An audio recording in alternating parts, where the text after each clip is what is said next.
नमस्कार। चलिए आज समय में पीछे चलते हैं और सुलझाते हैं एक ऐसा ब्रह्मांडीय रहस्य जो लगभग 2000 साल पुराना है। ये कहानी शुरू होती है प्राचीन चीन के खगोलविदों से और खत्म होती है आज की सबसे एडवांस टेक्नोलॉजी पर। तो आगे कैसे बढ़ेंगे? सबसे पहले हम उस पुराने मेहमान तारे की कहानी को जानेंगे, फिर समझेंगे उस पहेली को जो उसने अपने पीछे छोड़ी, और देखेंगे कि कैसे एक अदृश्य से बुलबुले ने इस पूरे रहस्य को सुलझाने में हमारी मदद की। तो इस कहानी की शुरुआत होती है करीब 2000 साल पहले, जब प्राचीन चीनी खगोलविदों ने आसमान में कुछ बहुत ही अजीब और रहस्यमयी देखा था। उन्होंने देखा कि आसमान में एक ऐसी तेज रोशनी है जो पहले कभी वहां थी ही नहीं। और ये कोई पल भर की घटना नहीं थी। ये रोशनी गायब होने से पहले पूरे 8 महीनों तक दिखाई देती रही।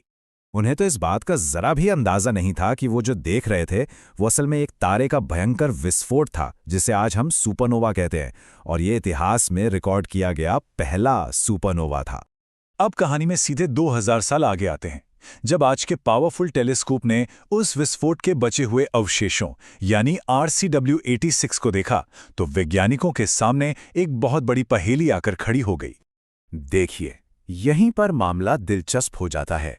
इतिहास कहता था कि यह घटना सिर्फ 2000 साल पुरानी है, लेकिन जब वैज्ञानिकों ने उस मलबे को स्टडी किया तो वो इतना फैला हुआ था कि ऐसा लग रहा था मानो विस्फोट 10,000 साल पहले हुआ हो।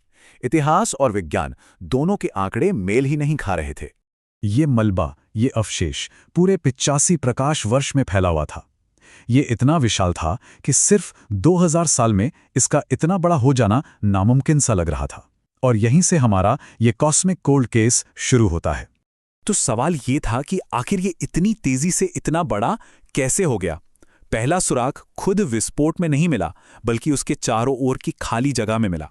वैज्ञानिकों ने पाया कि उस तारे ने फटने से बहुत पहले ही अपनी तारकीय हवाओं से अपने आस पड़ोस की सारी गैस और धूल को दूर धकेल दिया था, जिससे उसके चारों ओर एक बहुत बड़ी, लगभग खाली जगह, एक बुलबुला सा बन गया था। इसे कुछ इस तरह समझिए, जैसे कोई बहुत बड़ा लीफ ब्लोअर हो जो अपने आसपास की सारी पत्तियों को उड़ाकर एक खाली जगह बना दे। उस तारे ने भी ठीक यही किया था। और बस यही थी वजह इसके इतने बड़े आकार की, क्योंकि उस मलबे को रोकने के लिए आसपास कोई रुकावट थी ही नहीं।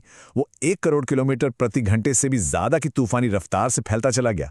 चलो, ये खाली बुलबुले वाली थ्योरी आकार को तो समझा रही थी, पर वैज्ञानिकों को चाहिए था एक पक्का सबूत, कोई स्मोकिंग गन जिससे ये थ्योरी साबित हो सके। लेकिन सवाल ये था कि हजारों साल पहले बने उस अदृश्य बुलबुले को भला देखा कैसे जा सकता था? जरा सोचिए, जैसे कोई तेज लहर किसी चट्टान से टकराकर वापस लौटती है, बिल्कुल वैसा ही कुछ हुआ। जब वो तेजी से फैलता मलबा उस बुलबुले के किनारे से टकराया तो एक उल्टी शॉक वेव पैदा हुई, एक तरह का कॉस्मिक बाउंस बैक। इस रिवर्स शॉक यानी उल्टी लहर ने मलबे से निकली गैस को लाखों डिग्री तक गर्म कर दिया, और जब कोई चीज इतनी गर्म हो जाती है तो वो एक्सरे में चमकने लगती है। और यही था वो पक्का सबूत। नासा के IXP जैसे टेलीस्कोप ने उस बाउंस बैक को बैंगनी रंग में देखा। वहीं चंद्रा और XMM टेलीस्कोप ने पीले और नीले रंग में मलबे को दिखाया। जब इन दोनों तस्वीरों को एक साथ रखा गया तो पूरी कहानी साफ हो गई। बुलबुला सच में मौजूद था। तो इस पुरानी गुत्थी को सुलझाने का मतलब सिर्फ एक केस क्लोज करना नहीं है। इससे जो पता चला वो पूरे ब्रह्मांड को समझने के लिए बहुत जरूरी है। देखिए, ये जो विस्फोट था, ये एक खास तरह के सुपरनोवा था, जिसे टाइप IA कहते हैं। इनकी खासियत ये है कि इनकी चमक हमेशा एक जैसी होती है, बिल्कुल फिक्स। इसलिए वैज्ञानिक इन्हें स्टैंडर्ड कैंडल्स या एक तरह से ब्रह्मांडीय रूलर की तरह इस्तेमाल करते हैं, जिससे वो बहुत दूर की चीजों की दूरी नाप सकें। RCW86 की इस केस स्टडी से हमें ये समझ आया कि तारे के आसपास का माहौल इन स्टैंडर्ड कैंडल्स को कैसे प्रभावित कर सकता है। अगर हम इस असर को समझ लें तो हम अपने ब्रह्मांडीय रूलर को और भी सटीक बना सकते हैं, और इससे हमें ब्रह्मांड के विस्तार और डार्क एनर्जी जैसे सबसे बड़े रहस्यों को सुलझाने में मदद मिलती है। ये हमें सोचने पर मजबूर करता है ना? कि इतिहास के पन्नों में न जाने और कितने ऐसे राज दफन हैं जो बस सही तकनीक और सही नजरों का इंतजार कर रहे हैं ताकि वो दुनिया के सामने आ सके।